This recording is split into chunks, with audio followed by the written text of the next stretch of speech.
கிறிஸ்துவுக்குள் மிகவும் பிரியமானவர்களே, இயேசு கிறிஸ்துவின் இனிதான நாமத்தினாலே உங்களோடு வாழ்த்துவதிலே மிக்க மகிழ்ச்சி அடைகிறேன். இந்த வேத வாசித்தீர்களா? இந்த ஜெபித்தீர்களா? இந்த குடும்ப ஜெபம் செய்தீர்களா? யோசித்துக் கொண்டே இந்த காணொளியை காணுங்கள்.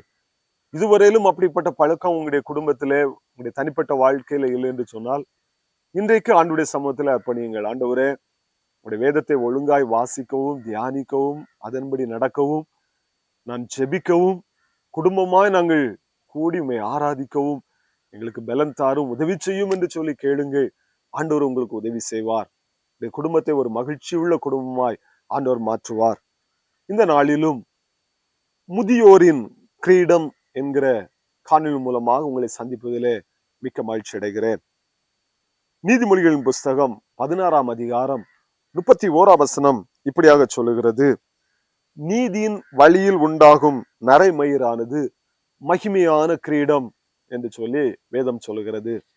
அநேக நேரங்களிலே வயது முதிர்ந்த பெற்றோர்கள் சொல்லுவார்கள், தங்களுடைய நரைமயிரை பார்த்தவுடன் தங்களுடைய தலைமயிரானது அது வெண்மையாக மாறின உடனே தங்களுக்கு வயது முதிர்ந்து விட்டது, நாங்கள் யாருக்கும் பிரயோஜனமற்றவர்கள், நாங்கள் பலவீன பாண்டம், எங்களை யாரும் கவனிப்பதில்லை, எங்களோடு யாரும் நேரம் செலவழிப்பதில்லை, எங்களோடு பேசுவதற்கு கூட யாரும் முன் வருவதில்லை என்று சொல்லி சில நேரங்களிலே தங்களை தாங்களே சலித்துக் கொள்வதை நாம் பார்க்கிறோம்.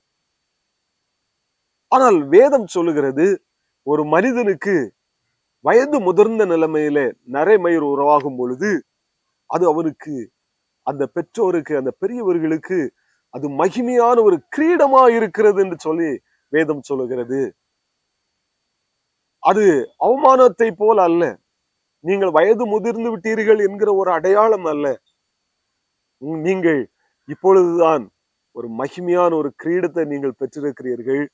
காரணம், அநேக காரியங்களால் நீங்கள் பக்குவப்படுத்தப்பட்டிருக்கிறீர்கள். உலக வாழ்க்கையிலானாலும் சரி, ஆவிக்குரிய வாழ்க்கையிலானாலும் சரி, அநேக அனுபவங்கள் உங்களுக்குள்ளே இருக்கும். அதைத்தான் ஆண்டவருடைய வேதம் சொல்லுகிறது. நீதியின் வழியில் உண்டாகும் நரைமயிரானது மகிமையான ஒரு கிரீடமா இருக்கிறது என்று சொல்லி வேதம் சொல்லுகிறது. அப்படியானால் இந்த காணொளியை கண்டு கொண்டிருக்கிற அநேக பெற்றோர், நீங்க சொல்லலாம், எங்களுக்கு வயசாயிடுச்சு, நாங்க சோர்ந்து போய் இருக்கிறோம், எங்களால நடக்க கூட முடியலையே அப்படின்னு சொல்லி நீங்க சொல்லலாம். ஆனா வேதம் சொல்லுகிறது, இப்பொழுதுதான் உங்களுக்கு மகிமையான ஒரு கிரீடம் இருக்கிறது உங்கள் தலையிலே. நீங்கள் நல்ல ஒரு பொறுப்பில இருக்கிறீர்கள். ஏனென்று சொன்னால், உங்களுடைய பிள்ளைகளையோ உங்களுடைய பேர பிள்ளைகளையோ நல்ல ஆலோசனைகளை கொடுத்து அவர்களை கர்த்தருக்காகவும் உலக வாழ்க்கையிலே நீதியாய் நடப்பதற்கு நீங்கள் நல்ல ஆலோசனைகளை உங்களால் கொடுக்க முடியும். என்று சொன்னால், அநேக காரியங்களால் நீங்கள் பக்குவப்படுத்தப்பட்டிருக்கிறீர்கள். இப்பொழுது உங்களுக்கு நல்ல ஒரு மகிமையான கிரீடத்தை ஆண்டவர் தந்திருக்கிறார் என்று சொல்லி வேதம் சொல்லுகிறது. இதைத்தான் ஆண்டவர் இதே நீதிமொழிகளிலே 17ஆம் அதிகாரம் 6ஆம் வசனத்திலே ஆண்டவர் சொல்லுகிறார், பிள்ளைகளின் பிள்ளைகள் முதியோருக்கு கிரீடமா இருக்கிறார்கள் என்று சொல்லி. பாருங்கள், நரைமயிர் வந்து விட்டது என்று சொன்னால் அது அவர்களுக்கு ஒரு கிரீடமா இருக்கிறது என்று சொல்லி வேதம் சொன்னது.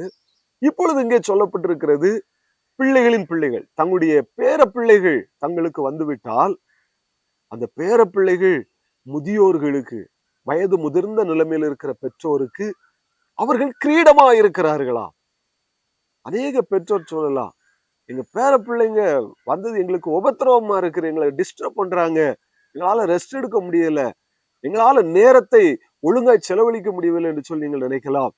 ஆனால் வேதம் நமக்கு கற்றுக் கொடுக்கிற ஒரு காரியம், நீங்கள் உங்களுடைய நேரத்தை உலக காரியங்களுக்காகவும் டிவிக்கு நேராக, செல்போனுக்கு நேராக நீங்கள் பயன்படுத்துவதை காட்டிலும் கர்த்தர் உங்களுக்கு மகிமையான கிரீடமாய் கொடுத்திருக்கிற உங்களுடைய பேர பிள்ளைகளோடு நீங்கள் நேரத்தை செலவிடுவீர்கள் என்று சொன்னால், உங்களுக்கு கொடுத்திருக்கிற அனுபவத்தை நீங்கள் அவர்களோடு பகிர்ந்து கொள்ள முடியும். உபாகமம் 6ஆம் அதிகாரத்தில் ஆண்டவர் சொல்லியிருக்கிறார் அல்லவா, நான் சொல்லியிருக்கிற அந்த வார்த்தைகள் உன் இருதயத்தில் இருக்க கடவுது, அவைகளை நீ உன் பிள்ளைகளுக்கு நடக்கிற பொழுதும், படுத்துக் கொள்கிற பொழுதும், எழுந்திருக்கிற பொழுதும் அவைகளை குறித்து நீ பேசு என்று சொல்லி ஆண்டவர் சொல்லியிருக்கிறாரு. அந்த வார்த்தைகளை நீங்கள் உங்களுடைய பேர பிள்ளைகளோடு பாருங்கள், நீங்கள் சொல்லலாம். அழகாக அவர்களை கர்த்தருக்குள் வழிநடத்துவதற்கு இது ஒரு ஏற்ற ஒரு காலம், ஏற்ற ஒரு சமயமா இருக்கிறது.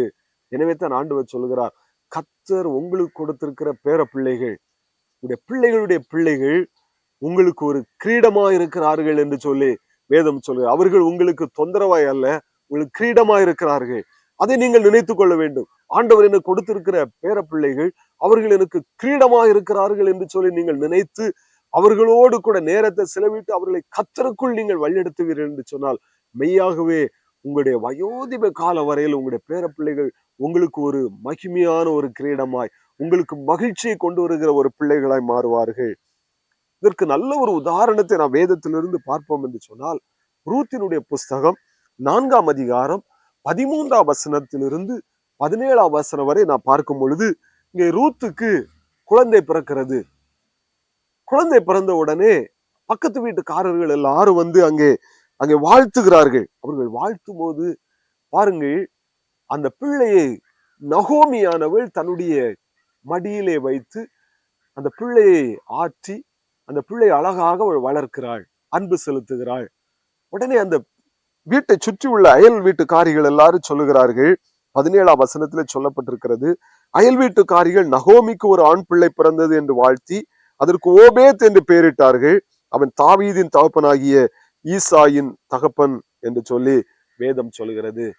பாருங்கள், வேதனையோடு இருந்த அந்த நகோமிக்கு, துக்கத்தோடு இருந்த அந்த நகோமிக்கு ரூத் பெற்று கொடுத்த அந்த பிள்ளை போவாஸ் ஒரு ஆறுதலின் மகனாய், அவளுக்கு ஒரு சந்தோஷத்தை கொடுக்கிறவனாய் இங்க மாறுகிறான். இந்த நகோமி ரூத் பெற்ற அந்த பிள்ளையை தன்னுடைய மடியிலே வளர்த்து அவனை ஒரு நல்ல ஒரு ஆளாக்குகிறதை நாம் பார்க்கிறோம். இந்த காணொலியை கண்டு கொண்டிருக்கிற வாலிப தம்பி, தங்கச்சி, பெற்றோரே, ஒருவேளை நீங்கள் எப்படிப்பட்ட நிலைமையில் இருக்கிறீர்கள்?